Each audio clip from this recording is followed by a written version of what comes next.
Artificial intelligence কি তাহলে দেশ ধ্বংস করে দিবে? যে আর্টিফিশিয়াল ইন্টেলিজেন্স চ্যাট জিপিটি, আমি যদি তাকে জিজ্ঞাসা করি এখানে, ওয়াও দেখতে পাচ্ছেন কি সুন্দরভাবে আমাদেরকে এই পিকটি তৈরি করে দিছে, কিন্তু artificial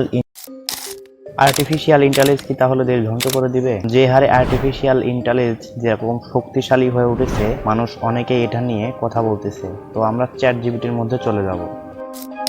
artificial intelligence chat GPT, আমি যদি তাকে জিজ্ঞাসা করি, এখানে দুটো পিক দিছি, পিক দেওয়ার পরে এখানে আমি লিখে দিছি আমি মেসির সাথে আমি মাঠে দাঁড়িয়ে আছি সেরকম এডিট করে দাও। হ্যাঁ, তো এই ছবিটি আমরা এখানে চ্যাট জিপিটিতে আপলোড করে দেবো। আপলোড করে দেওয়ার পর দেখবেন দারুণ একটা ইন্টারফেস তৈরি করে দিচ্ছে।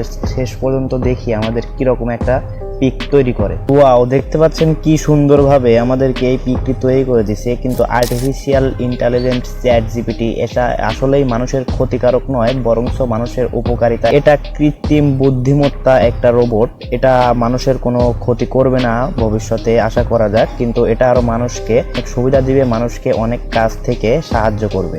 এটাই হচ্ছে আর্টিফিশিয়াল ইন্টেলিজেন্স চ্যাট জিপিটি। ভিডিওটি দেখে অবশ্যই জানতে পারছেন এআই মূলত কি। এআই বিষয়ে যেহেতু জানতে পারছেন, তাহলে আমাদের এই স্কিল প্রো বিডি 999 চ্যানেলটিকে অবশ্যই সাবস্ক্রাইব করে রাখবেন এবং পাশে থাকা বেল আইকনটি অন করে রাখবেন, যাতে করে আমাদের এই চ্যানেলে ভিডিও ছাড়ার সঙ্গে সঙ্গে ফার্স্ট নোটিফিকেশনটা আপনার কাছে যায়। ধন্যবাদ সবাইকে, আসসালামু আলাইকুম।